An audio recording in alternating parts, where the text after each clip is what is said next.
అందరూ కూడా పరిశుద్ధ గ్రంథాలు తీర్చి తిమోతికి రాసిన మొదటి పత్రిక మొదటి అధ్యాయము 12-13 వచనాలను చదువుదాం. అందరూ కూడా పరిశుద్ధ గ్రంథాలు తెరిచి తిమోతికి రాసిన మొదటి పత్రిక మొదటి అధ్యాయము 12-13 వచనాలను. పూర్వము దూషకుడను హింసకుడను హానికరుడనైన నన్ను తన పరిచర్యకు నియమించి నమ్మకమైన వానిగా ఎంచినందుకు నన్ను బలపరచిన మన ప్రభువైన క్రీస్తు యేసుకు కృతజ్ఞుడనై ఉన్నాను. తెలియక అవిశ్వాసము వలన చేసి తిని గనుక కనికరింపబడి తిని. హల్లెలూయా.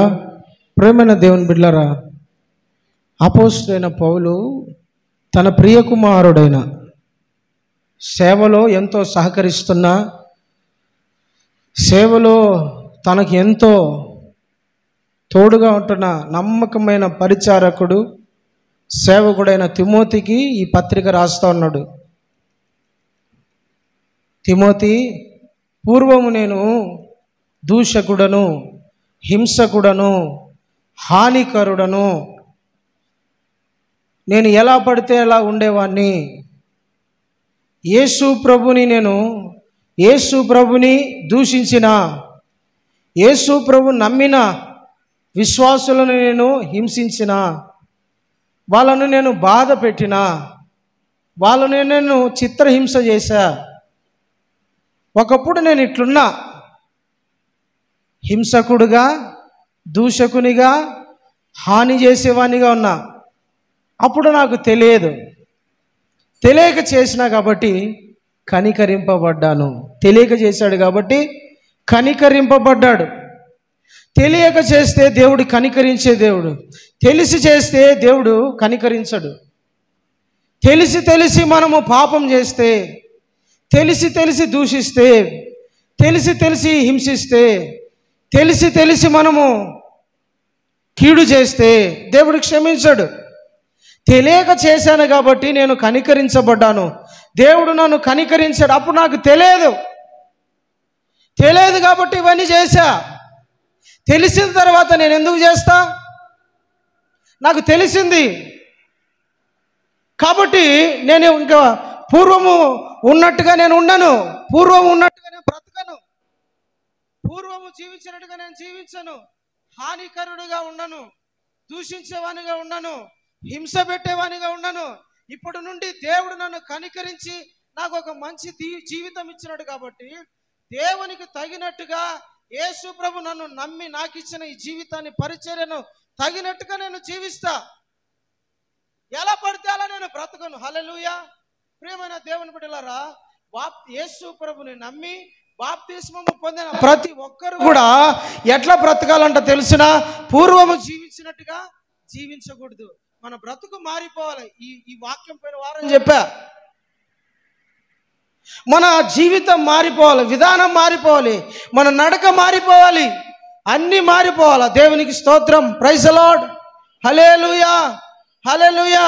క్రీస్తు మన లేకి రాకమునుపు, క్రీస్తులో మనము లేనప్పుడు, క్రీస్తు మనల్ని దర్శించకమునుపు, యేసుక్రీస్తు రక్తములో మనము కడగమనుపు మనం ఎలాగుండినా కూడా చెల్లుతుంది. యేసుక్రీస్తుని మనము నమ్మిన తర్వాత, ఆయన రక్తముతో కడగబడిన తర్వాత మనం ఎలా ఉండాలంటే తెలిసిన? ప్రజలకు మాదిరికరంగా ఉండాలి, ప్రజలకు దీవెనకరంగా మనం ఉండాలి. హల్లెలూయా. ఇంత ఘోరమైన వ్యక్తి దమస్కు పట్టణంలో వెళ్తూ ఉన్నప్పుడు, ప్రేమైన దేవుని బిడ్డలారా, దేవుడి తనని దర్శించాడు, దేవుడి తనతో మాట్లాడాడు. పౌలా, సౌలా, ఎందుకు నువ్వు నన్ను హింసిస్తున్నావు? నేనెప్పుడు నిన్ను హింసించానయ్యా? ఇదిగో నన్ను నమ్మిన నా ప్రజలను నువ్వు హింసిస్తున్నావు కదా. వాళ్ళని హింసిస్తే నన్ను హింసించినట్టే, వాళ్ళని అంటే నన్ను అన్నట్లే, వాళ్ళను కొడితే నన్ను కొట్టినట్లే, వాళ్ళని దూషిస్తే నన్ను దూషించినట్లే. కాబట్టి నన్ను ప్రత్యక్షంగా నన్ను అనాల్సిన అవసరంలే, నా పేరు పెట్టబడిన నా జనులను అన్నా కూడా నన్ను అన్నట్లే. కాబట్టి మర్యాదగా నోరు మూసుకొని ఉండు, లేదంటే తొక్కుతా పాతాళానికి వెళ్ళిపోతా ఉన్నాడు. దేవుడు హెచ్చరించేసరికి భయపడేసరికి ప్రభు పాదాల దగ్గర కూర్చున్నాడు. దేవునికి స్తోత్రం. హల్లెలూయా, హల్లెలూయా. చాలామంది దేవుని పిల్లలకు విరుద్ధంగా లేకుంటే వ్యతిరేకంగా లేస్తూ ఉంటారు. ప్రియమైన దేవుని బిడ్డలారా, దేవుడు ఎవరైతే దేవుని ప్రజలకు విరుద్ధంగా లేస్తారో దేవుడు వాళ్ళకు విరుద్ధంగా ఉంటాడు. ఎవరైతే దేవుని ప్రజలకు విరోధంగా ఉంటారో, ఎవరైతే దేవుని ప్రజలను దూషిస్తూ ఉంటారో, ఎవరైతే దేవుని ప్రజల మీద హింసించాలని, నిందించాలని, లేదంటే వాళ్ళని ఏదో చెయ్యాలని ఉంటారో దేవుడు వాళ్ళకు ఆపోజిట్గా ఉంటాడు. సౌలు కూడా అలా వెళ్ళినోడే. అయితే దేవుడు హెచ్చరించినాడు, జాగ్రత్త అని. కళ్ళు పోయినాయి. ఏం పోయినాయి? కళ్ళు పోయినాయి. గుడ్డోడైపోయినాడు. ఆ వెలుగు చూడలేక, యేసు ప్రభు ప్రత్యక్షత చూడలేక కళ్ళు పోయినాయి. గుడ్డోడైపోయినాడు. నేలను పడిపోయినాడు. ఎవరు పట్టించుకునే వాళ్ళు లేరు. గుడ్డోడైపోయి దమస్కు అనే పట్టణంలోకి వెళ్ళిపోయినాడు. ఆడ కూర్చోన్నాడు ఏడ్చుకుంటా, నాకు కళ్ళు పోయినాయి. ఊరికన్నా ప్రభువుని ఊరికే దూషించిన, ఊరికే సంఘాలను చెరిపిన, ఊరికే సంఘాలను పాడు చేసిన, ఊరికే సంఘాలను నేను హింస పెట్టిన, సంఘములో ఉండే వాళ్ళు ఆరాధన చేసుకునే వాళ్ళను నేను పోయి లేనిమోని మాటలన్నా, ఊరికన్నా నేను నా బుద్ధి గడ్డి తిని ఇట్లన్నీ ఈ పరిస్థితికి తెచ్చుకున్న మర్యాద ఉంటే నా కళ్ళు బాగుండేవి కదా. ఇప్పుడు ఈ పనికి మాలిన పని చేసి, దరిద్ర పని చేసి ఈ స్థితికి తెచ్చుకున్నాను బాధపడతా ఉన్నాడు. ఆయన తెలియక చేసినాడు కాబట్టి దేవుడు కనికరించినాడు. హల్లెలూయా, దేవునికి స్తోత్రం. వాక్యంలో రాయబడి ఉంటుంది, నా మందిరమును ఎవడైనా పాడు చేస్తే నేను వాడిని పాడు చేస్తా, నా సంఘమును ఎవడైనా పాడు చేస్తే నేను వాడిని పాడు చేస్తా, నా సంఘమును ఎవడైనా చెరపాలనుకుంటే నేను వాడిని చెరిపేస్తా అని దేవుడు తన వాక్యంలో రాపిచ్చి పెట్టాడు. ఎవడైతే సంఘానికి విరుద్ధంగా దేవుని మందిరానికి వ్యతిరేకంగా లేస్తాడో వాడిని దేవుడు తొక్కుతాడు. పౌలు కూడా సంఘానికి విరోధంగా లేచిన వాడే. అయితే తెలియక చేశాడు. హల్లెలూయా, తెలియక చేశాడు. కళ్ళు పోయినాయి.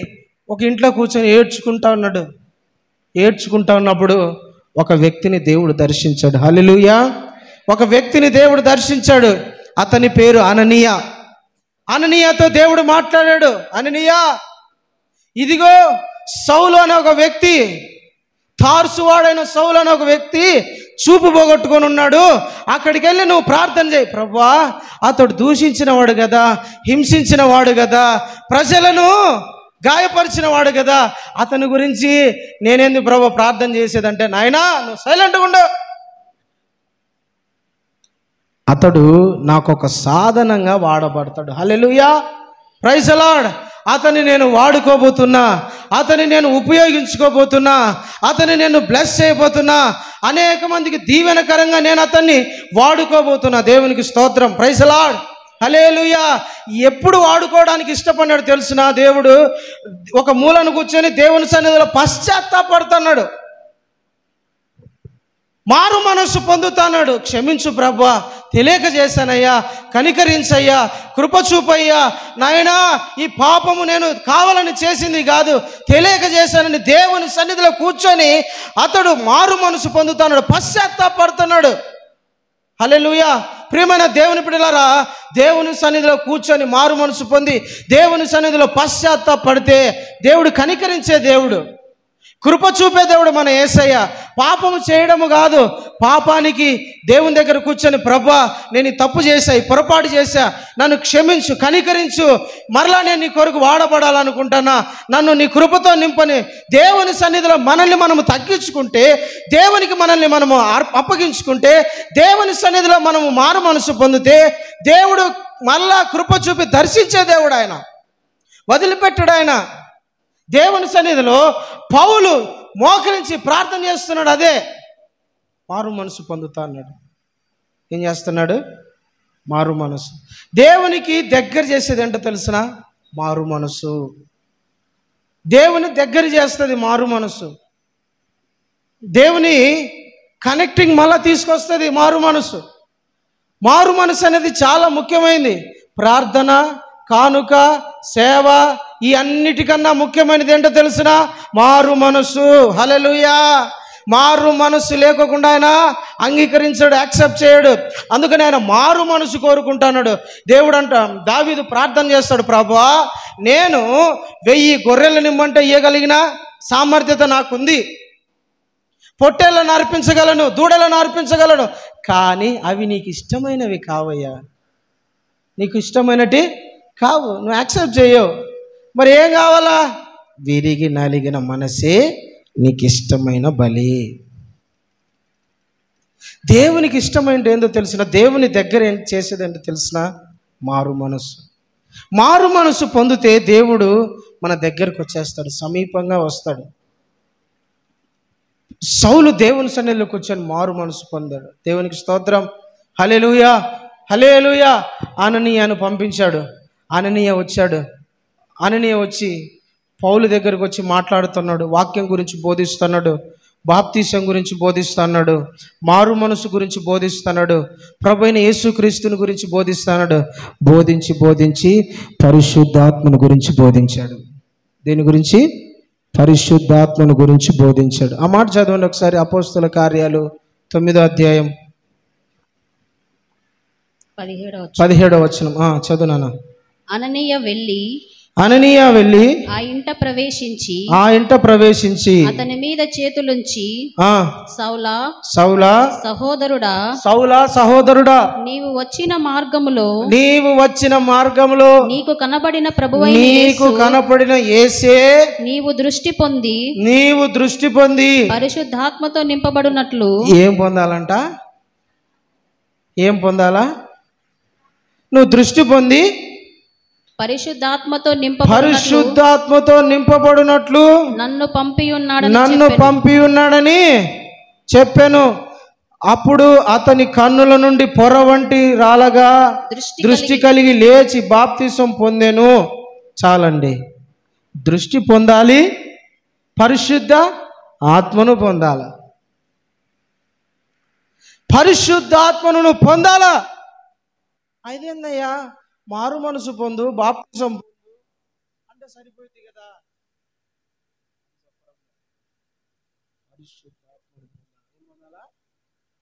ఏం పొందాలా? పరిశుద్ధాత్మను పొందాలి. నువ్వు పరిశుద్ధాత్మను పొందకోకుండా దేవునికి సాక్షిగా బ్రతకలేవు. పరిశుద్ధాత్మను పొందకోకుండా దేవుని దృష్టికి ఇష్టంగా ఉండలేవు. పరిశుద్ధాత్మను పొందకోకుండా దేవునికి ఇష్టంగా ఉండలేవు. పరిశుద్ధాత్మను పొందకోకుండా ఈ లోకంలో పవిత్రంగా ఉండలేవు. పరిశుద్ధాత్మను పొందకోకుండా పరిశుద్ధంగా దేవుని దృష్టిలో యోగ్యునిగా ఉండలేవు. కాబట్టి నువ్వు పరిశుద్ధాత్మను పొందాలను అని హెచ్చరిస్తున్నాడు, చెప్తున్నాడు. నువ్వు ఖచ్చితంగా పరిశుద్ధాత్మను పొందాలా. దేవునికి స్తోత్రం. పరిశుద్ధాత్మను పొందాలి. ఓన్లీ బాప్తిసం సరిపోదు, మందిరానికి వస్తే సరిపోదు, దేవుని వాక్యం చదివితే సరిపోదు. పరిశుద్ధాత్మను పొందాలా. పరిశుద్ధాత్మను పొందితే పరిశుద్ధాత్మ దేవుడు మనల్ని నడిపిస్తాడు. హల్లెలూయా హల్లెలూయా. పరిశుద్ధాత్మను పొందితే పరిశుద్ధాత్మ దేవుడు మనకు యేసయ్యకి ఇష్టంగా మారుస్తాడు. పరిశుద్ధాత్మను పొందుకుంటే లోకములో ఉన్న మాలిన్యము, మత్స, పాపము, ఈ దుర్నీతి అంతకోకుండా మనల్ని కాపాడుతాడు ఆయన. అందుకనే పరిశుద్ధాత్మను పొందాలా. ఎంతమంది మీలో పరిశుద్ధాత్మను పొందినామంటే చేతులు ఎత్తే వాళ్ళు ఎంతమంది? ఎంతమంది చెప్తారు నేను పరిశుద్ధాత్మను పొందానంటే? ఎంతమంది చెప్పగలరు నేను పరిశుద్ధాత్మను? ఎత్తగలరా చెయ్యి ధైర్యంగా? నేను పరిశుద్ధాత్మను పొందానని, పరిశుద్ధాత్మతో నింపబడుతున్నానని చెప్పగలరా ధైర్యంగా?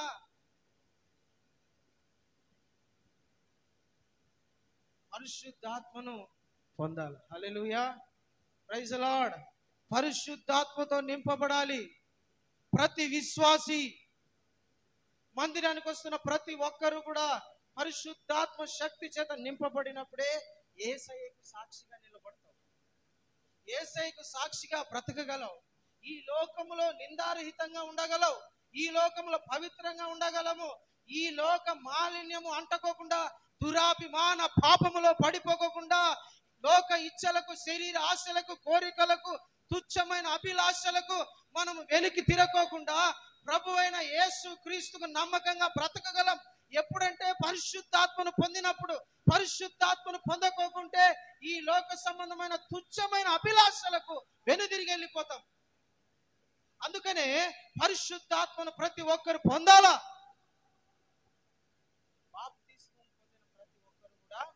పరిశుద్ధాత్మ చేత నింపబడాలి. దేవునికి స్తోత్రం కలుగును గాక. హల్లెలూయా. అననీయ వచ్చాడు, పౌలుకి బాప్తిసం ఇచ్చాడు, దృష్టి పొందని చెప్పాడు. యేసు నామమున నీ కన్నులు తెరవబడును గాక అన్నాడు. తెరిచాడు. అతని కళ్ళలోంచి పొరల వంటిది రాలి కింద పడిపోయి కళ్ళు తెరవబడ్డాయి. కళ్ళు తెరిచి మళ్ళీ దృష్టి పొందుకొని చూస్తున్నాడు. ప్రభుకి స్తోత్రాలు చెప్పుకున్నాడు. ప్రభు నీకు వందనాలయ్యా, కనికరించినందుకు స్తోత్రాలు, నీకు స్తోత్రాలు చెప్పుకున్నాడు. ఇప్పుడు నెక్స్ట్ టార్గెట్ ఏంది? అతని ఎదుట ఉండేది పరిశుద్ధాత్మను పొందుకోవాలి, పరిశుద్ధాత్మ చేత నింపబడాలి, పరిశుద్ధాత్మను అడగాల, పరిశుద్ధాత్మ చేత అభిషేకించబడాల. ఇతను బాప్తిసం పొందాడు, దృష్టి పొందాడు, అన్నీ జరిగాయి. కానీ పరిశుద్ధాత్మను ఇంకా పొందాల. దేవుని బిడ్డలారా, పౌలు బాప్తిసం పొందిన వెంటనే పరిచర్యకు రాలా, సేవకు రాలా, పరిచర్య చేయలా. 3 సంవత్సరాలంట అరేబియా ఎడారిలో ఒక్కడు దేవుని కొరకు కనిపెట్టుకుంటా ఉన్నాడు. పరిశుద్ధాత్మ దేవుడు అభిషేకించేంత వరకు, పరిశుద్ధాత్మను పొందుకునేంత వరకు, దేవుని స్వరం అతనితో వినపడేంత వరకు, దేవుడు అతన్ని పిలిచి సౌలా, పౌలా, ఇదిగో నా పరిచర్యకు నేను నిన్ను ఏర్పరచుకొని అభిషేకించాను అన్నంత వరకు అరేబిడే ఆ ఎడారిలో 3 సంవత్సరాలు కనిపెట్టుకొని ఉన్నాడని దేవుని వాక్యం చెప్తోంది. గలతీలకు రాసిన పత్రిక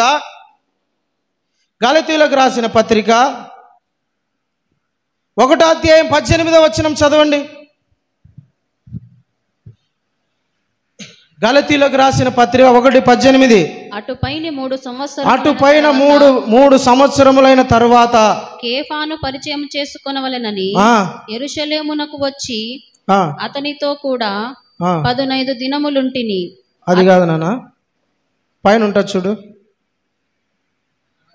17 చదువు. నాకంటే ముందుగా అపోస్తులు ఎవరి దగ్గరికి నేను పోలా. 12 మంది యేసు ప్రభు ఏర్పరచుకున్న, ఒకడు యూదా చచ్చిపోయినాడు, వాని దగ్గరికి కాకోకుండా 11 మంది దగ్గర కూడా నేను పోలా. ఎవరు నాకు తెలియదు. వెంటనే అరేబియా దేశములోనికి వెళ్ళి తిని పిమ్మట దమస్కు పట్టణమునకు తిరిగి వచ్చి తిని. చాలండి, హల్లెలూయా.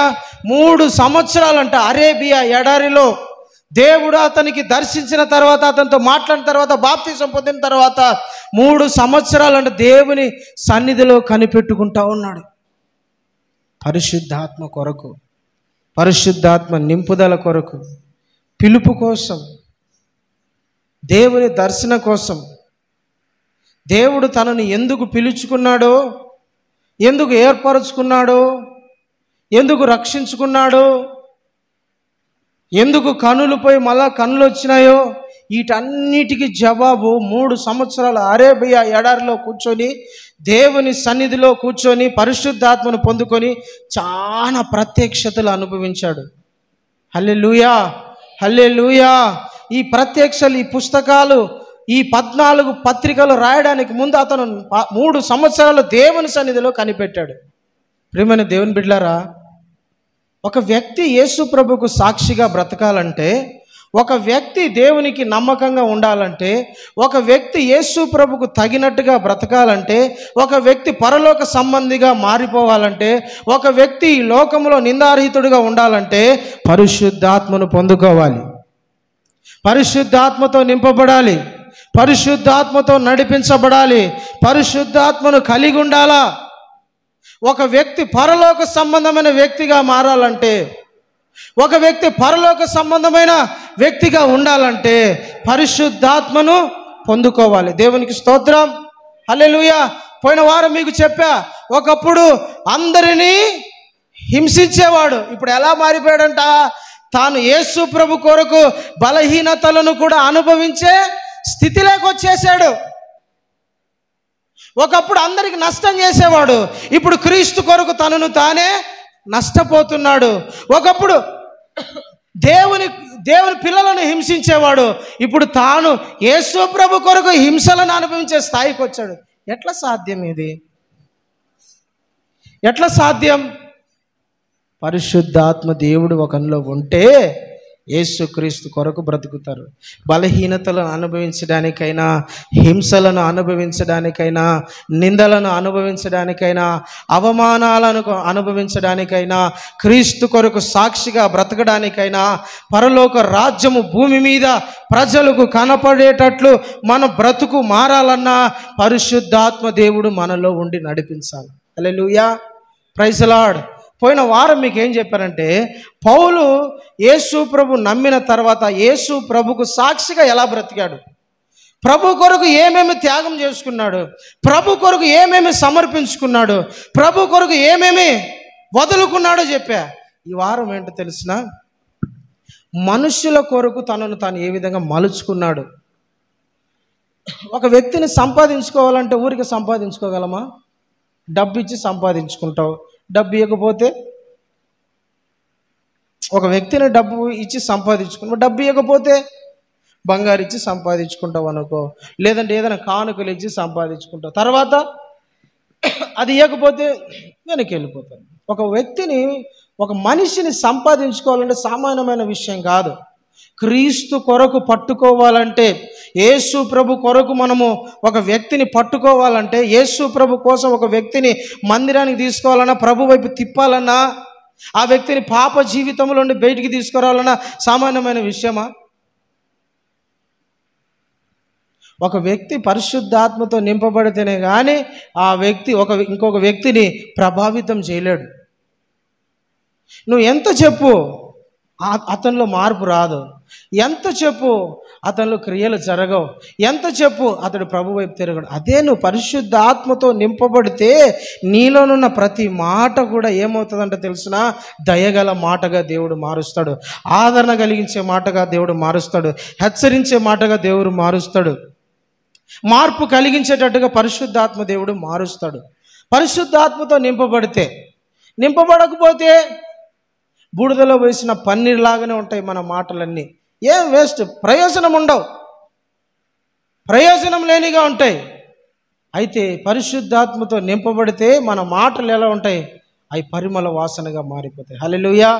ప్రియమైన దేవుని బిడ్డలారా, తిమోతికి రాసిన 2వ పత్రిక 2వ అధ్యాయం 10వ వచనాన్ని ఒకసారి చదవండి. అందుచేత ఏర్పరచబడిన వారు నిత్యమైన మహిమతో కూడా క్రీస్తు యేసునందలి రక్షణ పొందవలెనని నేను వారి కొరకు, నేను వాళ్ళ కోసము సమస్తము ఓర్చుకొనుచున్నాను. సమస్తము ఏం చేస్తున్నాడంట? ఏం చేస్తున్నాడు చెప్పండి? ఏం చేస్తున్నాడు? ఓర్చుకుంటున్నాడు. ప్రైజ్ ది లార్డ్, హల్లెలూయా. ఒకప్పుడు ఎలా ఉండేవాడు తెలిసిన ఈ పౌలు? ఎవడైనా ఏదైనా అంటే ఓర్పు తక్కువ, ఓర్పు చాలా తక్కువ. ఓర్పు ఇతనిలో మహా అంటే 10% ఉండేది. ఎవడైనా ఏదైనా అన్నాడంటే ఇంక అయిపోయి కథం. వినేవాడు కాదు, బాగా కోపిష్టి, బాగా దుడుకుతనం ఎక్కువ, యవన రక్తం పరిగెత్తేది, వెంటనే కోప్పడేవాడు, ఏదో ఒక మాట సహించేవాడు కాదు, వెంటనే ఎదురు తిరిగేవాడు. ఎవడైనా ఏదైనా ఏందిరా నీ కథ అంటే, నీ కథ ఏందిరా, నువ్వెంత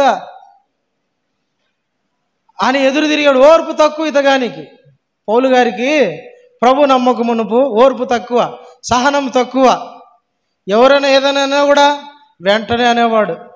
గాయపరుస్తే పంటికి పన్ను, కంటికి కన్ను, ధర్మశాస్త్రము ప్రకారం బ్రతికేవాడు కదా. ఎవడైనా పంటిని దెబ్బ కొడితే కుడి చెంప మీద కొడితే ఎడమ చెంప చూపించే కథ కాదు. ధర్మశాస్త్రం అలా బోధించలే కదా. ఎవడైనా నిన్ను పంటి మీద, నీ పంటికి పన్ను, నీ కంటికి కన్ను, నేను ఎవడైనా కొడితే తిరిగి కొట్టమని ధర్మశాస్త్రం ఉంది.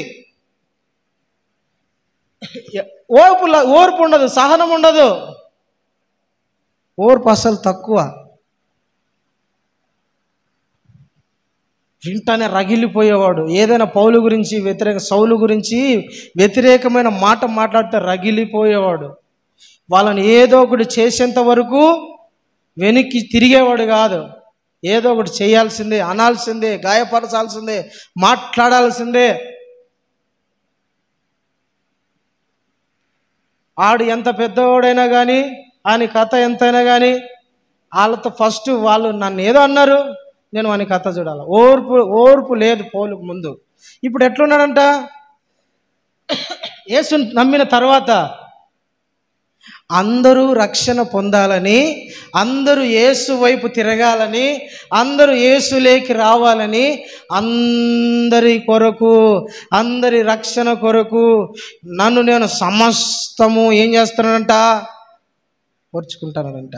ఒకప్పుడు ఎలా ఉండేవాడు, ఎవరైనా క్రైస్తవులు అని చెబితే వాళ్ళని తీసుకుపోయి జైల్లో పడేసేవాడు, చెరసాలలో వేసేవాడు, వాళ్ళని ఇబ్బంది పరిచేవాడు, వాళ్ళకు నష్టం చేసేవాడు, వాళ్ళని కొట్టించేవాడు, హింసించేవాడు, గాయపరిచేవాడు, నిందించేవాడు, రకరకాలుగా చేసేవాడు. ఇప్పుడు ఎట్లా అయిపోయాడు తెలుసునా,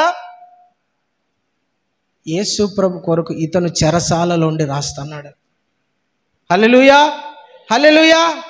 ఈ పత్రిక, ఈ అధ్యాయము, ఈ వచనం రాసేటప్పుడు అతను ఎక్కడున్నాడు, చెరసాలలో ఉన్నాడు, జైల్లో ఉన్నాడు, జైల్లో ఉన్నాడు.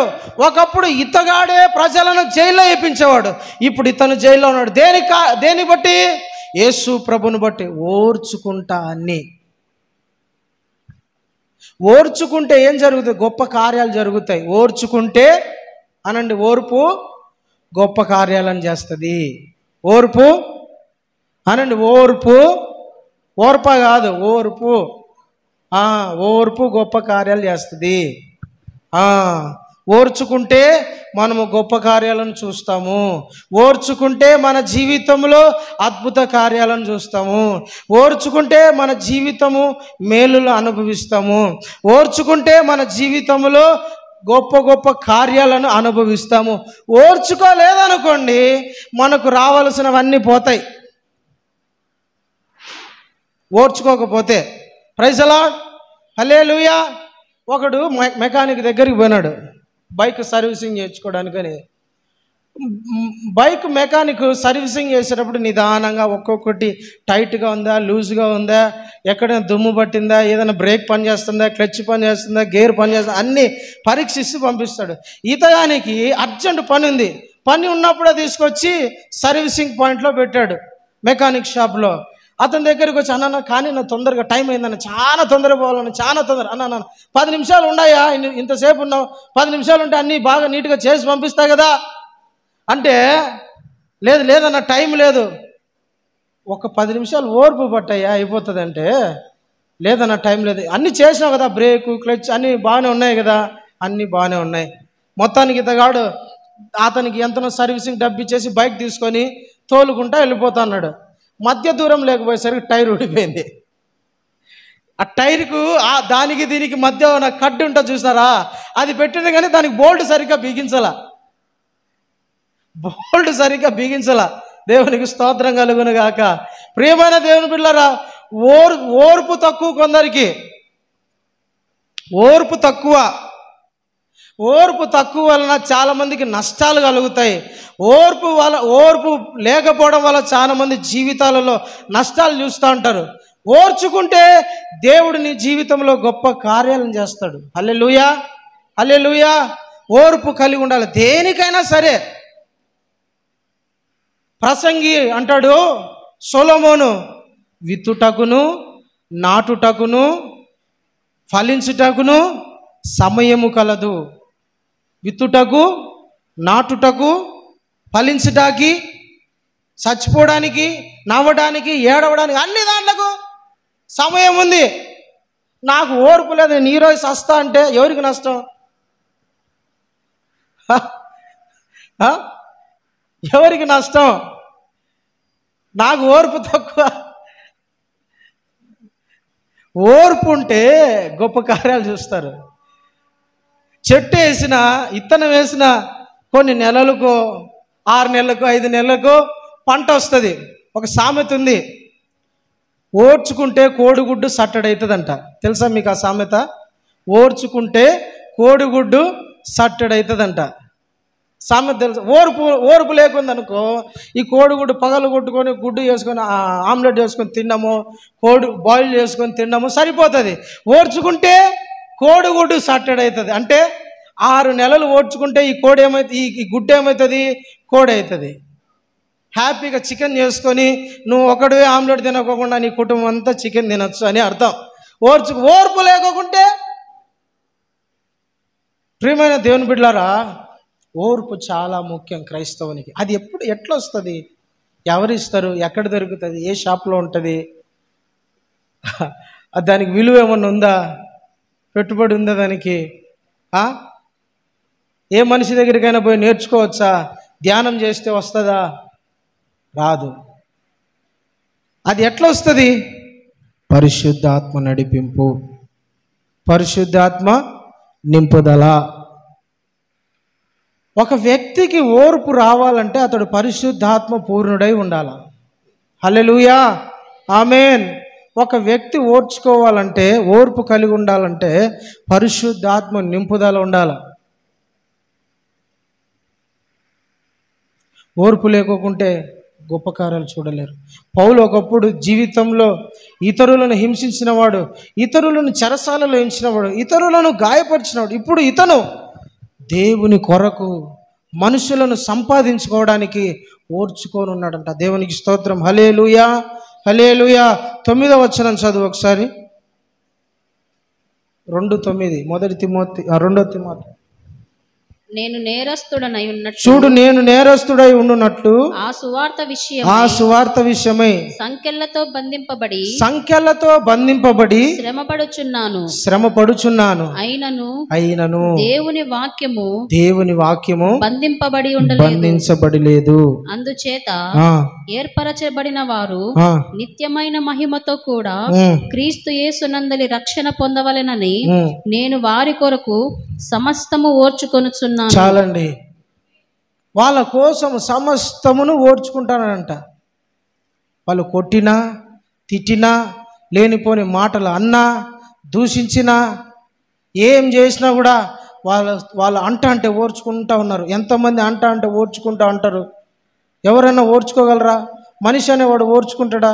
ఎంతవరకు ఓర్చుకోగలమన్నా, ఇంతవరకు ఓర్చుకునింది చాలు, ఇంకా నేను ఓర్చుకోలే, నా వల్ల కాదు, ఇంకా ఏందన్నా ఎంతసేపు అన్నా ఓర్చుకోనాలి, ఎంతసేపు పాస్టర్ అయ్యా నేను ఓర్చుకుని ఉండేది, నా గురించి లేనిపోని మాటలు అంటే వద్దు. ఆఖరికి సువార్త చేసేవాళ్ళు కూడా ఓర్పు చచ్చిపోయింది కాబట్టి అన్యజనులు ఇప్పుడు క్రైస్తవులకు విరుద్ధంగా లేస్తున్నారు.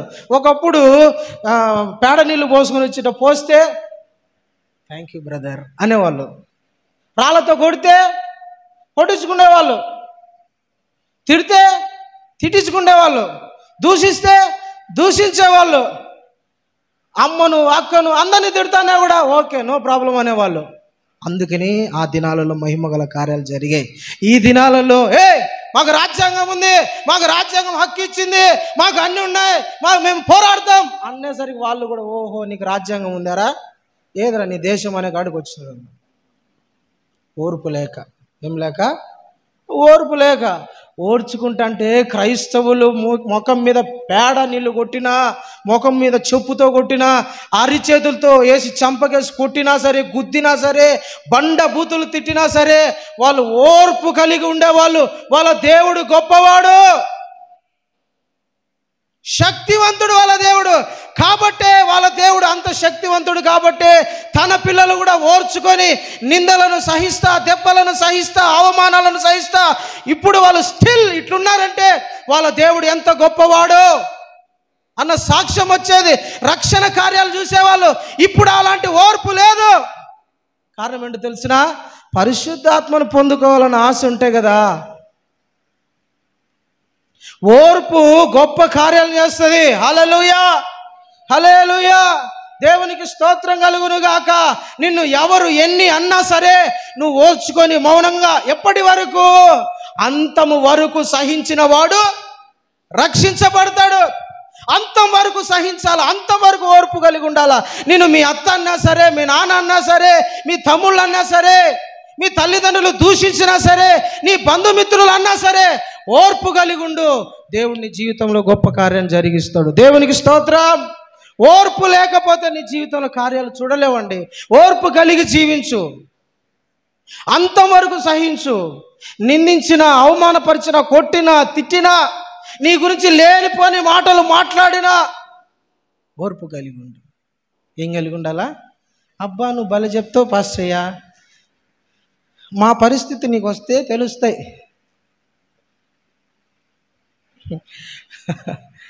నువ్వు బాగా చెప్తావు, నాకు వచ్చిన దానికన్నా మీకు వచ్చింది తక్కువ అని నేను అనుకుంటాను. దేవునికి స్తోత్రం కలుగును గాక. హల్లెలూయా, ప్రైజ్ లార్డ్. ఓర్చుకుంటే గొప్ప కార్యాలు చూడు. ఓర్పు ఎక్కడి నుంచి వస్తుందంట? పరిశుద్ధాత్మ దేవుని దగ్గర నుంచే వస్తుంది. పరిశుద్ధాత్మ దేవుడే ఇస్తుంది. ఓర్పు లేదా అయిపోయి ఏం చేయలేము. ఒక పాస్టర్ గారు ఒక మీటింగ్ పెట్టాడు. రియల్గా జరిగిన విషయం చెప్తున్నా, రియల్గా జరిగింది. మీటింగ్ పెట్టాడు. ఒక కుటుంబము క్రొత్తగా ప్రభుని అంటే నమ్మలేదు, కానీ అప్పుడప్పుడు మీటింగ్స్కి వస్తా వెళ్ళేవాళ్ళు. ఇట్లా 3 రోజులు సభ ఏర్పాటు చేశాము, అందరు రండి అని ఒక పిలుపు ఇచ్చినప్పుడు ఈ కుటుంబం కూడా, అయ్యా పాస్టర్ గారు మరి మీటింగ్ అంటే దండిగా ఖర్చు ఉంటుంది కదా, దండిగా ఖర్చుతో కూడుకునేది కదా మీటింగ్ అంటే. అవునయ్యా దండిగా ఖర్చుతో కూడుకునింది, దీనికి చాలా అవసరతలు ఉంటాయి, చాలా అక్కర్లు ఉంటాయి అంటే, సరే నేను నా తరపు నుంచి ఏదో ఒక 5,000 ఆ కానుక ఇస్తానా, మీటింగ్ కోసం వాడుకో అని ఆ భార్యాభర్తలు ఆ కుటుంబం ఇచ్చిపోయింది. ఇచ్చిపోయిన తర్వాత మీటింగ్ స్టార్ట్ అయింది. ఫస్ట్ రోజు పాటలు జరిగాయి, బాగా ఆరాధన జరిగింది, వాక్యం జరిగింది. కొంతమంది ప్రజలు బాప్తిసం తీసుకోవడానికి ముందుకు వచ్చారు. రెండో రోజు కూడా సేమ్ అట్లే జరిగింది. మూడో రోజు జరిగేటప్పుడు ఇంకా పాస్టర్ గారు పాటలు పాడి థ్యాంక్స్ చెప్తున్నాడు, అందరికీ కృతజ్ఞతలు చెప్తా ఉన్నాడు. ఈ మీటింగ్కు సహకరించినందుకు, భోజనాలకు సహకరించినందుకు, మీటింగ్ పేరు చెప్పుకోకుండా అందరి గురించి సహకరించినందుకు పేరు పేరున మీకు వందనాలు, దేవుడు మిమ్మల్ని దీవించాలి, ఆశీర్వదించాలి అని చెబుతా ఉన్నాడు. థ్యాంక్స్ చెప్తా ఉన్నాడు, అందరికీ చెప్తా ఉన్నాడు. ఈయన మనసులో కొన్ని అనుకొని ఉన్నాడు. ఏమిటంటే మీటింగ్ అంతా అయిపోయిన తర్వాత ఈ మీటింగ్కు ఎవరైతే సహకరించారో వాళ్ళని తీసుకొచ్చి పైకి స్టేజ్ మీద సేవకులతో ప్రార్థన చేయించాలని అనుకున్నాడు. ఎవరైతే సహకారాలుగా ఉన్నారో మీటింగ్ కొరకు వాళ్ళందరినీ కూడా స్టేజ్ పైకి తీసుకొచ్చి వాళ్ళ కొరకు ప్రార్థన చేయాలా అని లాస్ట్ రోజు చేయాలనుకొని సేవకుడు తలంపులు కలిగి ఉన్నాడు. అయితే వాక్యానికి ముందు ఇది చెప్తున్నాడు, థ్యాంక్స్ అందరూ మీరు పేరున సహకరించారని పాస్టర్ గారు ఇప్పుడు మన మధ్యలో ఉన్న దైవజనులు వచ్చి వాక్యాన్ని బోధిస్తారు అంటానే ఈ మనిషి లేచాడు. ఈ కుటుంబం లేచి నిలబడి, పాస్టర్ ఏంది నా పేరు చెప్పాలా, నువ్వు నా పేరు చెప్తావు అనుకున్నా, ఏది నా పేరు చెప్పలా, నాకేదో ఒక పని చెప్తావు అనుకున్నా, ఏం చెప్పలేదే అన్నాడు. ఈ పాస్టర్ గుండె పగిలిపోయి, ఏందయ్యా ఓర్పు లేకుండా ఎట్లా, అందరి మధ్య గట్టిగా అరిచేసరికి అందరు అతని దిక్కు చూసినారు. ఇతని మనసులో ఏముంది, పాస్టర్ మనసులో అంతా అయిపోయిన తర్వాత ఎవరెవరు సహకారులుగా ఉన్నారో, ఎవరెవరు మీటింగ్ సహకరించారు వాళ్ళందరినీ తీసుకొచ్చి స్టేజ్ మీద నిలబెట్టి దైవజనులతో ప్రార్థన చేయించాలనుకుంటాడు. కానీ ఇతను ఏమనుకున్నాడు తెలుసునా, వీడికి అయిపోయింది కథ, ఇంక వాక్యం చెప్పి ఆమెను అంటాడు, ఇంక అన్నాలు పోండి అంటాడు, అయిపోతుంది అని అనుకున్నాడు. ప్రియమైన దేవుని బిడ్డలారా, సేవకుడు ఆడు ఉండగానే ఇట్రా అని చెప్పినాడు. అబ్బా పాటిస్తాడేమో, నాకు వాక్యం ఇస్తాడేమో అని వచ్చినాడు. స్టేజ్ పైకి నిలబెట్టి ఇతడు 5,000 కానుక ఇచ్చాడు. ఇతని కానుక ఇతని తిరిగి ఇస్తానా, ఇంకెప్పుడు ఇక రావద్దు, వెళ్ళిపో అన్నాడు. అంతే. స్టేజ్ మీద నిలబెట్టి ఇతడు నాకు 5,000 కానుక ఇచ్చాడు, దానికోసమని ఇతడు ఇంత ఓవర్ యాక్షన్ చేస్తున్నాడు, ఇదో 5,000 కానుక పెట్టుకో, ఇంకెప్పుడు ఈ ప్రాంతం చుట్టుపక్కల కనపడాకు, వెళ్ళిపో అన్నాడు. ఒక గంట సేపు ఓర్చుకోనంటే ఓర్పు తక్కువ. దేవుని పిల్లలకు ఓర్పు ఉంటే దేవుడు గొప్ప కార్యాలు వాళ్ళ జీవితాలలో జరిగిస్తాడు. ఆమేన్, ఆమేన్, హల్లెలూయా. ఓర్పు ఉంటే దేవుడు ఘన కార్యాలు మన జీవితంలో జరిగిస్తాడు.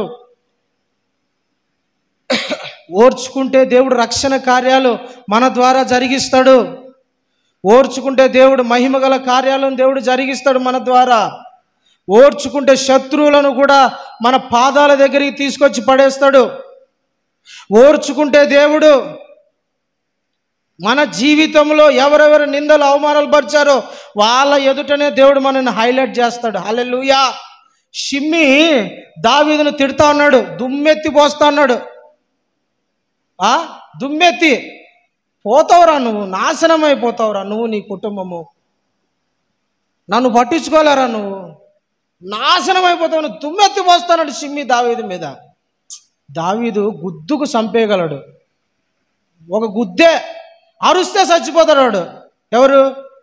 షిమ్మి అనేవాడు. అరుస్తే దావీదు గురించి రాయబడింది, నీ తండ్రి అబ్షలోంతో చెప్తాడు, నీ తండ్రి సామాన్యమైన వాడు కాదు, సింహపు గుండె వంటి వాడు. ఎలుగుబంటి పిల్ల పోగొట్టుకుంటే ఎలుగుబంటి ఏ విధంగా కోపం ఉంటుందో అంత రౌద్రము గలవాడు మీ తండ్రి, అంత శక్తివంతుడు. నువ్వేందో 10 మందిని 50 మందిని వేసుకొని పోయి దావీదు మీద రాజ్యం చేసేయాలనుకుంటాను. సామాన్యమైన వాడేం కాదు. సింహాన్ని చంపినాడు పిల్లప్పుడే, ఎలుగుబంటిని చంపినాడు, గొల్యాతగానికి చూసి అందరూ దడదల్లాడిపోతాడు, ఒక రాయితో కొట్టి చంపినాడు దావీదు. అట్లంటో నీ ఎదురుగా నువ్వు నిలబడగలవా? వీడు షిమ్మి అంతా దుమ్మెత్తి పోస్తున్నాడు. దావీదు అనుకుంటే వాని మెడ మీద కాలేసి తొక్కి చంపేయగలడు, అంత శక్తివంతుడు. వెనకాల 200 మంది సైన్యం కూడా ఉంది. కానీ ఏమన్నాడు తెలిసిన? యెహోవా నన్ను దూషించడానికి, నన్ను శపించడానికి అతనికి పర్మిషన్ ఇచ్చింటే ఓకే, నో ప్రాబ్లం, వదిలేయి అన్నాడు. దేవుడే ఒకవేళ అతని నోట నుండి నన్ను దూషించాలని అనుకుంటే స్తోత్రం, అయినా వదిలే అన్నాడు. ఓర్పు కలిగి ఉన్నాడు దేవుని బిడ్డలారా. ఓర్చుకోవాలా? వస్తాయి అవమానాలు, నిందలు, రకరకాలు. పౌలు దేవుని కొరకు ఓర్చుకునేవాడుగా తయారైపోయాడు. పరిశుద్ధాత్మతో నింపబడాలి. ఎవరితో? పరిశుద్ధాత్మతో నింపబడితే ఓర్పు నీకు వస్తుంది, ఓర్చుకోగలవు. లోకస్తులు నీ పక్కన కూర్చొని రకరకాలుగా మాట్లాడి ఎంతసేపే ఓర్చుకునేది, ఎంతసేపు రా ఓర్చుకునేది, ఎంతసేపు అన్న ఓర్చుకునేది, ఏంది వాళ్ళు నీ జీవితంలో కానీ అంటారు, లోపల రెచ్చగొడతా అంటారు. కానీ పరిశుద్ధాత్మ దేవుడు, బిడ్డ నువ్వు యేసు రక్తముతో కడగబడ్డావు, వద్దు, దేవుడు అనుపుతా అంటాడు, అదుపుతా అంటాడు, కంట్రోల్ చేస్తా అంటాడు. పరిశుద్ధాత్మ దేవుడు లేకుండా ఓర్పు ఉండదు. పరిశుద్ధాత్మ దేవుడు లేకుండా ఓర్చుకోలేవు. ఏ దానికి ఓర్పు ఉండదు. హల్లెలూయా, హల్లెలూయా. అందుకని ఓర్పు రావాలంటే పరిశుద్ధాత్మ దేవుడు ఉండాలా. ఒకప్పుడు జైల్లో బంధించినాడు, ఒకప్పుడు అందరిని కొట్టినాడు, ఒకడు లాక్కొని పోయినాడు. ఇప్పుడే ఇతడు జైల్లో వేయబడ్డాడు, చెరసాలలో ఉన్నాడు, అయినా ఓర్చుకొన్నాడు. ప్రజలు రక్షించబడడానికి, ప్రజలు ఆయన యేసు వైపు తిరగడానికి ఇతను అన్ని విషయాల సమస్తములో కొట్టినా, తిట్టినా, గాయపరిచినా ఓర్చుకొని ఉన్నాడు. దేవునికి స్తోత్రం, హల్లెలూయా. ఇంకో మాట చూద్దాము. అపోస్తుల కార్యాలు 20వ అధ్యాయం 19వ వచనం చదవండి. అపోస్తుల కార్యాల గ్రంథం 20వ అధ్యాయము 19వ వచనం. యూదుల కుట్ర వలన నాకు శోధనలు సంభవించినను, యూదుల కుట్ర వలన నాకు శోధనలను సంభవించినప్పుడు కన్నీళ్లు విడుచుచు పూర్ణమైన వినయ భావముతో నేను ఎలాగో ప్రభువును సేవించుచుంటినో మీకే తెలియను. హల్లెలూయా. ప్రియమైన దేవుని బిడ్డలారా, పూర్ణమైన వినయ భావము అనండి. పూర్ణమైన వినయము, పూర్ణమైన వినయము. పూర్ణమైన వినయం ఎప్పుడు వస్తుంది ఒక వ్యక్తికి? పరిశుద్ధాత్మను పొందినప్పుడే. వినయం అంటే ఓర్చుకొని ఉండడం, తట్టుకొని ఉండడం.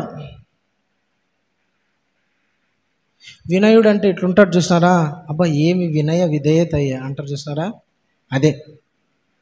యూదుల వాళ్ళ కుట్ర, తన సొంత ప్రజలే తన సొంత ప్రజలే పౌలు మీద కుట్ర చేసి, పౌలు మీద కుట్ర పన్ని, పౌలును గాయపరచడానికి, పౌలును కొట్టడానికి, పౌలుకు లేనిపోని నిందలను, లేనిపోని మాటల వలన గాయపరచడం, యూదులు ఆపోజిట్ అయిపోయినప్పుడు పౌలు ఒక మాట కూడా మాట్లాడకుండా వినయముతో సైలెంట్ అయిపోయాడు. ఒక మాటలో చెప్పాలంటే సంఘం అంతా ఆపోజిట్ అయిపోయింది. సంఘం అంతా ఏమైపోయింది? ఆపోజిట్ అయిపోయింది. యూదులు తన సొంత బంధువులే అందరూ ఆపోజిట్ అయిపోయారు. కుట్ర పండుతున్నారు రకరకాలుగా. ఈ పౌలుని ఎలాగైనా సరే లేకోకుండా చెయ్యాలా, చంపేయాలా, ఈ పౌలుకు నష్టం తీసుకురావాలా, ఈ పౌలు కనపడుకోకుండా చేయాలా, ఈ పౌలు అనేవాడు ఉండకూడదని నానా రకాల శ్రమలతో, కపటోపాయములతో పౌలును లేకుండా చేయాలనుకున్నప్పుడు పౌలు అవన్నీ విని కూడా వినయముతో ఎలా ఉన్నాడంట? పూర్ణ వినయంతో సహించుచు వాళ్ళ కొరకు రాత్రి పగళ్ళు కన్నీళ్లు గారుస్తా, ప్రభువా వాళ్ళంతా రక్షించబడాలయ్యా, వాళ్ళంతా కాపాడబడాలయ్యా, వాళ్ళంతా క్షేమముగా ఉండాలయ్యా, వాళ్ళంతా నెమ్మదిగా ఉండాలి ప్రభువా, వాళ్ళు నీ రక్తంతో కడగబడాలయ్యా, వాళ్ళు తెలుసో తెలియకో ఇలా చేస్తున్నారు, తెలుసో తెలియకో ఇలాగ మాట్లాడుతున్నారు, తెలుసో తెలియకో ఈ విధంగా ప్రవర్తిస్తున్నారు, వాళ్ళు కూడా నీ పిల్లలే కదా, వాళ్ళను నీ సంఘానికి చేర్చుకో, నీలేక చేర్చుకో, వాళ్ళు కూడా ఆశీర్వదించబడాలని పౌలు రాత్రి పగళ్ళు వాళ్ళ కొరకు ప్రార్థన చేస్తూ ఉన్నాడు. దేవునికి స్తోత్రం, హల్లెలూయా. ప్రేమైన దేవుని బిడ్డలారా, కపటము ఎక్కడ చూసినా కూడా పౌలును లేకోకుండా చేయాలి, ఎదగనీకోకుండా చేయాలి, పౌలు అనేవాడు ఉండకోకుండా చేయాలి. చాలామంది కపటములు, కుయుక్తులు పన్ని పౌలు మీదికి రకరకాల శ్రమలు తీసుకొచ్చారు. కానీ వినయముతో, పూర్ణ వినయముతో తనను తాను తగ్గించుకొని దేవుని సన్నిధిలో వాళ్ళ గురించి ప్రార్థన చేస్తూ వస్తున్నాడు. ప్రియమైన దేవుని బిడ్డలారా, మన మీద కూడా కొన్నిసార్లు చాలామంది కుట్ర చేస్తారు. నీ మీద కూడా కుట్ర చేస్తారు. నీ మీద కూడా నిన్ను కూడా శ్రమలు పాలు చేయాలని చూస్తారు, ఇబ్బందులు పాలు చేయాలని చూస్తారు, నష్టంలోకి తీసుకుపోవాలని చూస్తారు, నిన్ను లేకోకుండానే చేయాలని చూస్తారు. ఈ ఉంటే నాకు నష్టం లేకుండా చేయాలని చూస్తారు చాలామంది. నీ జీవితంలో అలాంటి రోజులు కొన్ని ఎదురవుతాయేమో తెలియదు. చాలామంది మనకు ఆపోజిట్గా తయారైపోతారు, శ్రమల పాలు చేస్తారంట, నష్టం తీసుకొస్తారు. వీళ్ళు ఉంటే నాకు అసలు లాభమే లేదు, వీళ్ళని ఎట్లయినా సరే వీళ్ళని నష్టపరచాల్సిందే అన్నట్టుగా తయారైపోతారు. లేనిపోని కపట మాటలతో, కొండపు మాటలతో, రకరకాల లేనిపోని వార్తలు పుట్టించి, రకరకాల మాటలు పుట్టించి నీకు నష్టం తీసుకురావాలనే చూస్తారు కొంతమంది. అయినా నువ్వు వాటికి భయపడద్దు, వాటికి చూసి లొంగిపోవద్దు, అధైర్యపడద్దు, వాటిని చూసి దేవునికి దూరం కావద్దు, వాటిని చూసి సంఘానికి దూరం కావద్దు, వాటిని చూసి ప్రార్థనకు దూరం కావద్దు. వినయముతో దేవుని సన్నిధిలో కూర్చొని కన్నీళ్లతో ప్రార్థన చేయడం నేర్చుకో. ప్రభువా, వాళ్ళు అంటున్నారు, మాట్లాడుతున్నారు, నన్నే లేకుండా చేయాలనుకుంటున్నారు, నాకు ఆపోజిట్గా అయిపోయారు ప్రభువా, అయినా సరే వాళ్ళు వర్ధిల్లాల యేసు నామమున ప్రార్థన చేయాలి. దేవునికి స్తోత్రం, హల్లెలూయా, హల్లెలూయా. ప్రియమైన దేవుని బిడ్డలారా, ఎక్కడికి పోయినా యూదుల వల్లనే పౌలుకు కష్టాలు, ఎక్కడికి పోయినా యూదుల వల్లనే శ్రమలు. సొంత బంధువులే, రక్త సంబంధికులే, సొంత వాళ్ళే, మన అనుకున్న వాళ్ళే మనకు తోడుగా ఉంటారు, మనకు నీడగా ఉంటారు, మనకు సహాయకంగా ఉంటారు, మనకు మేలు చేస్తారు, మనకు వచ్చిన ఇబ్బందులలో మనకు తోడుగా ఉంటారు అనుకున్న వాళ్ళే మనకు ఎదురు తిరుగుతారు, మనకు నష్టం తీసుకొస్తారు. మన అనుకున్న వాళ్ళే మనల్ని గాయపరుస్తారు, మన అనుకున్న వాళ్ళే మనకు బాధ పెడతారు, మన అనుకున్న వాళ్ళే మనల్ని లేనిపోని సూటిపోటి మాటలతో మనల్ని గాయపరుస్తారు, మన అనుకున్న వాళ్ళే. అందుకనే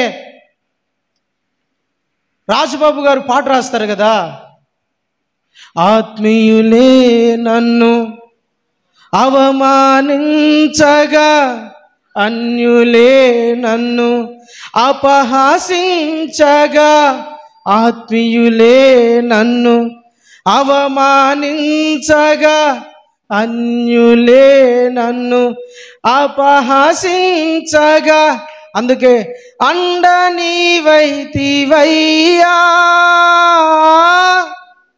కొండ నీవే యేసయ్యా, నా అండ నీవైతివయ్యా, కొండ నీవే యేసయ్యా, యేసయ్యా, యేసయ్యా, యేసయ్యా, యేసయ్యా, నిన్నే నిన్నే కొలుతునయ్యా, నీవే నీవే నా రాజువయ్యా, నిన్నే నిన్నే కొలుతునయ్యా, నీవే నీవే నా రాజువయ్యా, యేసయ్యా, యేసయ్యా, యేసయ్యా, ఆమేన్. అట్లా చాలామంది నీకు ఆపోజిట్గా, నీ కుటుంబంలో వాళ్ళే ఒక్కొక్కసారి నీ విరుద్ధంగా నీకు నేస్తారు. నీ కుటుంబమే ఒక్కొక్కసారి నీకు నష్టం తేవాలని చూస్తారు. నీ కుటుంబమే, నీ కుటుంబ సభ్యులే, రక్త సంబంధికులే కపటముతో, లేనిపోని మాటలతో నేను తొక్కేయాలని, లేకోకుండా చేయాలని, వాళ్ళ ఎదురుగా ఉండకోకుండా చేయాలని రకరకాల ప్లాన్లు వేసి పెట్టుకుంటారు. అయితే నువ్వేం చేయాలా? వినయ భావముతో దేవుని సన్నిధిలో కూర్చొని ప్రార్థన చేయాలా. దేవునికి స్తోత్రం, హల్లెలూయా, దేవునికి మహిమ కలుగును గాక. పౌలు ఇక్కడ రాయబడిన మాట ఏంటంటే, నేను వినయ భావముతో ప్రభువుని సేవించుచుంటిని. ఎట్లంట? వినయ భావముతో ప్రభువుని సేవించుచుంటిని, ప్రభువుని ఆరాధిస్తానా వినయముతో. దేవుని సన్నిధిలో కూర్చొని చుట్టూ శత్రువులున్నా దేవుని ఆరాధించాలి.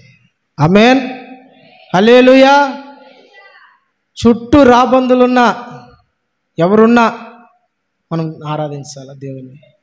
ఇజ్రాయేల్ దేశము చుట్టూ శత్రువులే, అది ఎనికి తగ్గదు.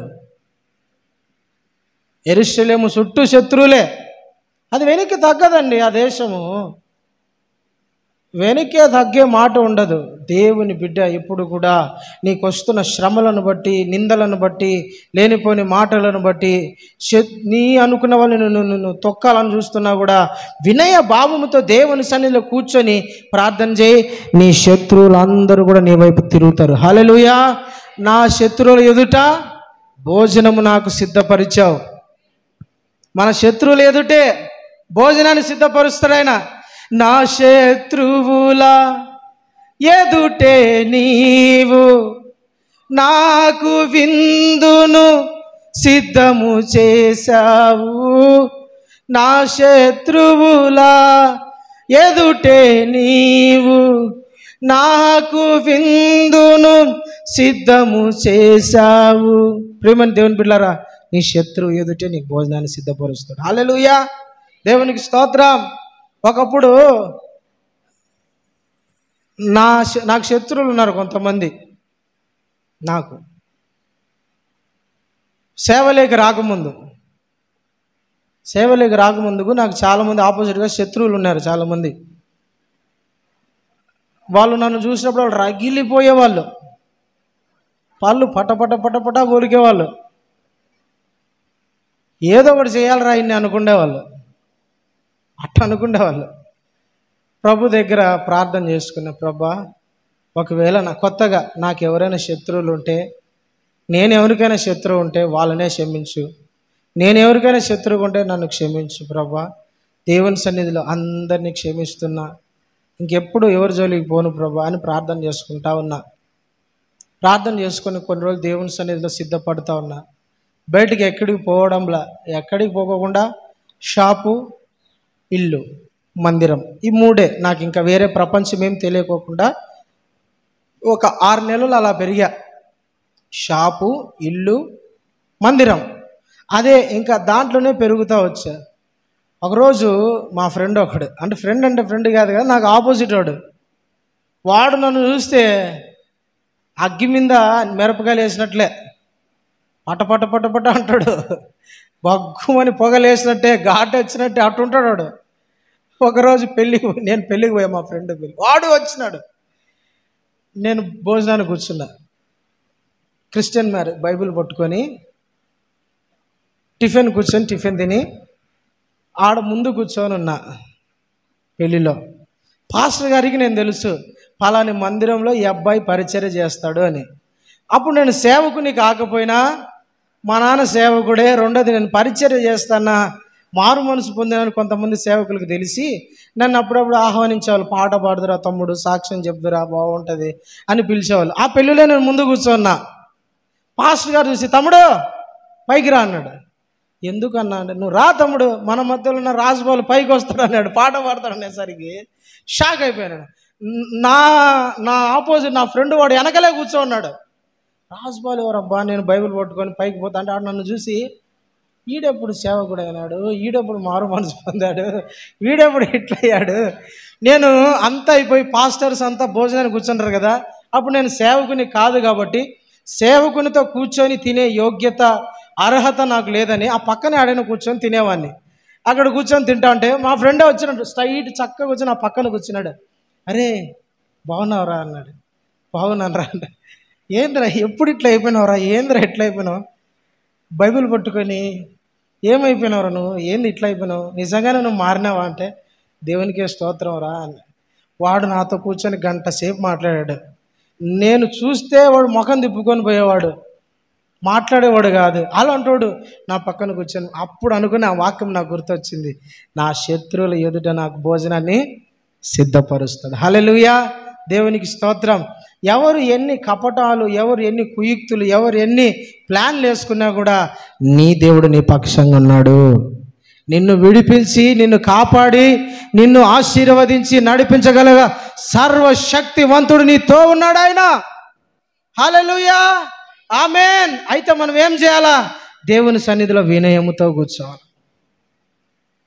ఇవన్నీ పరిశుద్ధాత్మ దేవుడు ఒక వ్యక్తిలో ఉంటే జరిగే కార్యాలు ఇవన్నీ. ఆఖరి మాట ఒకటి చెప్పుకొని నేను ముగిస్తా, ఇంకెక్కువ నేను సమయం తీసుకోను. కొరింథీయులకు రాసిన రెండో పత్రిక, కొరింథీయులకు రాసిన మొదటి పత్రిక తీయండి. కొరింథీయులకు రాసిన మొదటి పత్రిక 9వ అధ్యాయము 19వ వచనాన్ని చదవండి. నేను అందరి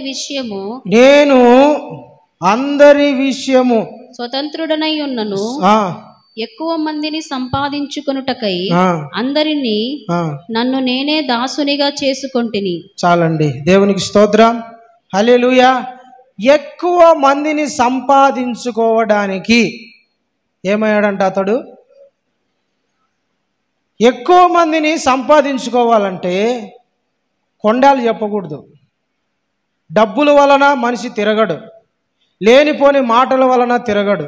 మన జ్ఞానం వలన మనిషిని సంపాదించుకోలేము, మన తెలివి వలన మనిషిని సంపాదించుకోలేము, మన చమత్కారపు మాటల వలన, కోతి చేష్టల వలన మనిషిని సంపాదించుకోలేము, తిండి వలన మనుషులను సంపాదించుకోలేము. ఎలా సంపాదించుకోగలమంట?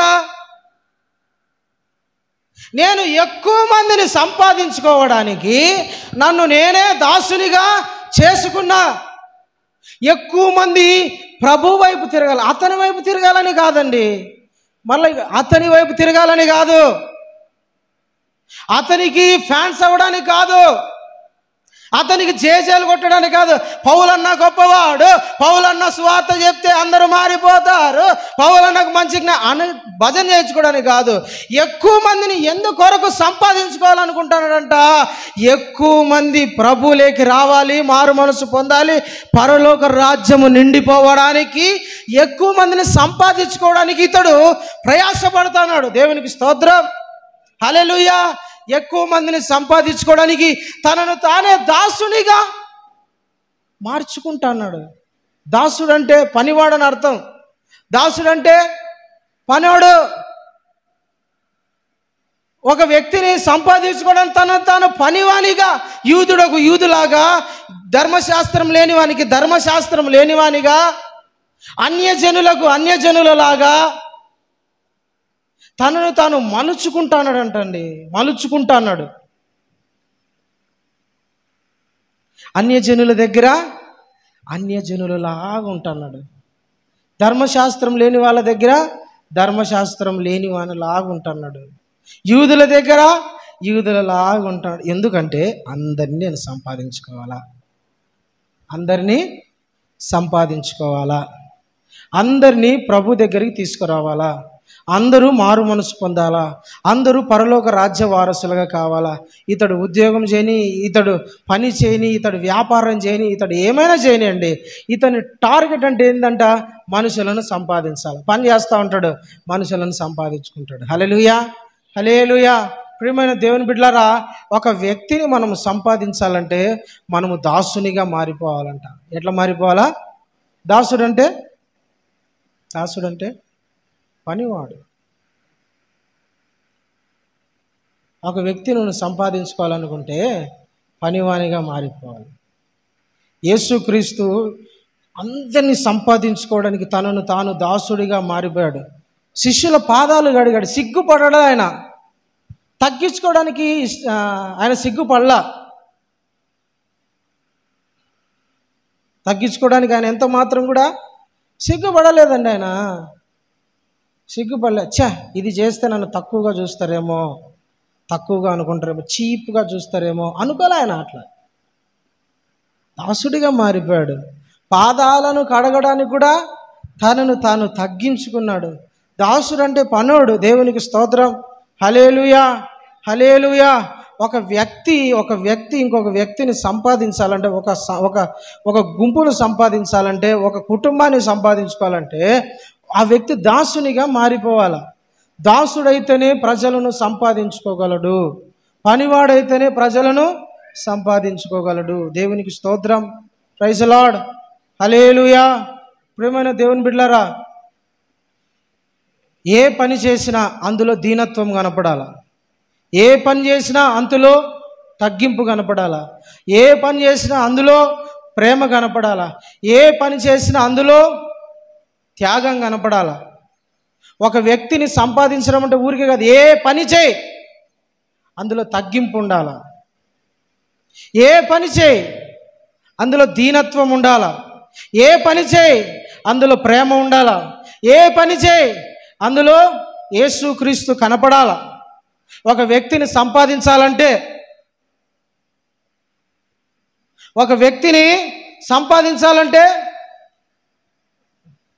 దీనత్వం కనపడాలి. ప్రార్థించే పెదవుల కన్నా సహాయం చేసే చేతులు మిన్న. ప్రార్థన చేసేటప్పుడు ప్రార్థన చేయాలా, సహాయం చేసేటప్పుడు సహాయము చేయాలా. ప్రార్థన చేసేటప్పుడు ప్రార్థన చేయాలా, చేయూతనిచ్చేటప్పుడు చేయూతనియాలా, హెల్ప్ చేసేటప్పుడు హెల్ప్ చేయాలా. నేను ప్రార్థన చేస్తా సిస్టర్, ప్రార్థన చేస్తా బ్రదర్. ఎవరి కావాలి నీ ప్రార్థన? ఎట్ట నీకు సొంతమవుతాడు? ఎట్ట ప్రభు వైపు తిరుగుతారు? ఎట్లా యేసు వైపు తిరుగుతారు?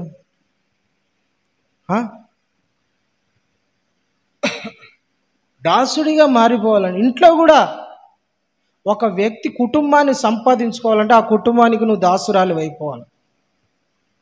ఒక వ్యాపారంలో అందరూ నీకు అందరూ నీకు సొంతం కావాలంటే వాళ్ళకు నువ్వు దాసుడు కావాలా. దాసుడు కావాలని వాళ్ళ కాళ్ళు పిసికి భజన చేయమని కాదు, అనుకూలంగా మారిపోవాలి. ఏమైపోవాలా? అనుకూలంగా మారాలా. నువ్వు అనుకూలంగా లేకోకుండా దేవుని సువార్త ప్రకటించిన ఫలం ఉండదు. అందరికీ అనుకూలంగా నువ్వు మారిపోవాలా. ఈ బ్రదర్ ఏ పని చెప్పినా కూడా చేస్తాడు. వినయం ఉంది, విధేయత ఉంది. ఎచ్చలు అనుకోడు, ఇతను గర్వం అనుకోది. సిస్టర్ చెప్పిన పని చేయడానికి ఎప్పుడు సిద్ధంగా ఉంటుంది. దాసుడు అంటే వాళ్ళు. హల్లెలూయా. అలాంటి వాళ్లకు ప్రజలు సొంతమవుతారు. దేవునికి మహిమ కలుగును గాక. ఆమేన్. ఒకప్పుడు ప్రజలు అసహించుకునేవారు పౌలును చూసి. ప్రజలు చూసి భయపడేవాళ్ళు. ఇప్పుడు క్రైస్తవులంతా ఏమైపోతున్నారు? ఈ పౌలు వైపే పరిగెత్తుతున్నారు. అయ్యా పౌలయ్యా, నేను నీతో వస్తా, నేను నీతో ఉంటా, నేను నీతో ఉంటా. ఎట్లా అంటే వినయం అండి. ఒకరికొకరు దాసులుగా మారిపోవాలంట. ఎవరిలోనూ అధికారపు మనసు ఉండకూడదు. అందరికీ దాసులైపోవాలని దేవుని వాక్యం చెబుతోంది. ఒకరినొకరు సన్మానించుకోవాలని దేవుని వాక్యం చెబుతోంది. ఒకరికొకరు లోబడి ఉండండి దేవుని వాక్యం చెబుతోంది. ఒకరినొకరు ప్రేమించుకోండి దేవుని వాక్యం చెబుతోంది. ఒకరినొకరు గౌరవించుకోండి దేవుని వాక్యం చెబుతోంది. ఒకరికొకరు మర్యాద కలిగి ఉండండి దేవుని వాక్యం చెబుతోంది. మిమ్మల్ని ఘనత విషయములో మీరు ఎలా ఉండాలంట? ఒకరికొకరు, రోమీలకు రాసిన పత్రికలో ఉంటుంది 12వ అధ్యాయంలో ఈ మాట. ఘనత విషయంలో ఒకరికొకరు సన్మానించుకోవాలంట, ఒకరికొకరు దాసులుగా ఉండాలంట, ఒకరినొకరును ప్రేమించుకుంటూ ఉండాలంట. దేవునికి స్తోత్రం కలుగును గాక. హల్లెలూయా, ప్రైజ్ ది లార్డ్. ఇవన్నీ పరిశుద్ధాత్మ నింపుదల కలిగితే వస్తాయి. పరిశుద్ధాత్మ నడిపింపు ఉంటే వస్తుంది. పరిశుద్ధాత్మ దేవుడు ఒక వ్యక్తిలో ఉంటే దేవునిలాగా బ్రతకాలన్న ఆశ పుడుతుంది. పరిశుద్ధాత్మను ఒక వ్యక్తి పొందుకుంటే ప్రజలకు సేవ చేయాలన్న ఆశ పుడుతుంది. ప్రజలను ప్రభు వైపు తిప్పాలన్న సమర్పణ వస్తుంది. ఒక వ్యక్తిలో పరిశుద్ధాత్మ దేవుడు ఉంటే సాత్వికం వస్తుంది. ఒక వ్యక్తిలో పరిశుద్ధాత్మ దేవుడు ఉంటే ఓర్పు వస్తుంది. ఒక వ్యక్తిలో పరిశుద్ధాత్మ దేవుడు ఉంటే ఆ వ్యక్తి అన్నిటిని ఓర్చుకోగలిగిన కృప దేవుడిస్తాడు. ఒక వ్యక్తిలో పరిశుద్ధాత్మ దేవుడుంటే వినయముతో దేవుణ్ణి ఆరాధించగలిగిన సామర్థ్యత వస్తుంది. దేవునికి స్తోత్రం, హల్లెలూయా. ప్రియమైన దేవుని బిడ్డలారా, పరిశుద్ధాత్మను పొందుకోవడానికి ఎప్పుడు కూడా సిద్ధంగా ఉండాలా. పరిశుద్ధాత్ముడా నాలేకిరా, నన్ను నడిపించు, నన్ను నీ ఆత్మతో నింపు. పరిశుద్ధాత్మ కూటాలలో పాల్గొనాలా, వ్యక్తిగతంగా ఉండాలా, ఏకాంత ప్రార్థన చేసుకుంటూ ఉండాలా. పరిశుద్ధాత్ముడా నన్ను అభిషేకించు, నీ కొరకు వాడుకో అని పరిశుద్ధాత్మ దేవుని కనిపెట్టాలి. దేవునికి స్తోత్రం, హల్లెలూయా. దేవునికి మహిమ కలుగునుగాక. ఎప్పుడు కూడా మీరు పరిశుద్ధాత్మ నడిపింపుతో ఉండాలి. ఏ క్రైస్తవుడైతే పరిశుద్ధాత్మ నడిపింపుతో ఉన్నాడో వాడు దేవునికి ఇష్టంగా ఉన్నాడు. ఏ క్రైస్తవుడైతే పరిశుద్ధాత్మ నడిపింపు కలిగి ఉంటాడో అతను యేసయ్యకి ఇష్టంగా ఉంటాడు. ఎందరైతే దేవుని ఆత్మ చేత నడిపించబడతారో వారందరూ దేవుని కుమారులై ఉంటారు. వారందరికీ అధికారం ఇవ్వబడిందంట. దేవుని కుమారులుగా ఉండుటకు అధికారం ఇవ్వబడింది. పరిశుద్ధాత్మ నడిపింపు ఉంటే యేసయ్యకి ఇష్టంగా నిన్ను నడిపిస్తాడు. అందుకనే పరిశుద్ధాత్మ నడిపింపు కలిగి ఉండటానికి ప్రార్థన చేయాలా, ఉపవాసాలు ఉండాలా, మందిరంలో కనిపెట్టాలా, రాత్రి పగలు దేవుని సన్నిధిలో ఉండాలా. ప్రభువా నన్ను నీ ఆత్మతో నింపయ్యా, నన్ను నీ శక్తితో నింపయ్యా. నీవు ఈ లోకంలో బ్రతికినట్టుగా నేను కూడా ఈ లోకంలో బ్రతకాల. అలాంటి కృపని ప్రభాని ప్రార్థన చేయాలా. అప్పుడు ఆయన ఆత్మతో నింపి నీ పాత జీవితాన్ని అంతా తీసేసి ఒక కొత్త జీవితాన్ని నీకు ఇస్తాడు. ఆమేన్, ఆమేన్. పాత జీవితాన్ని అంతా తీసేస్తాడు. పాతది కనపడదు, పాత స్వభావం కనపడదు. ఇంకా నువ్వు పాతగానే కనపడతా అంటే అది దేవునికి ఇష్టం లేనిది, అది నచ్చదు దేవునికి. పాతగా ఉండకూడదు, మారిపోవాలి నీ క్రియలు, నీ అలవాట్లు మారిపోవాలి, నీ ప్రవర్తన, నీ మాట మొత్తం చేంజ్ అయిపోవాలి. అది పరిశుద్ధాత్మ దేవుని వలనే సాధ్యం. ఎప్పుడైతే నువ్వు పరిశుద్ధాత్మను పొందుకుంటావో దేవుడు నీ జీవితాన్ని మార్చేస్తాడు. ఆమేన్, హల్లెలూయా, హల్లెలూయా. పాపములో బ్రతకడానికి ఇష్టపడవు, చెడులో బ్రతకడానికి ఇష్టపడవు, తొందరపడి ఏ మాట మాట్లాడవు. వినయముతో, విధేయతతో, సాత్వికంతో తగ్గించుకొని దేవుని సన్నిధిలో కనిపెడతా ఉంటాం. అట్టి కృప దేవుడు మీ అందరికీ దయచేయునుగాక. ప్రార్థన చేసుకుందాము. అందరూ మోకరించినట్లయితే దేవుని సన్నిధిలో ప్రార్థన చేసుకుందాం.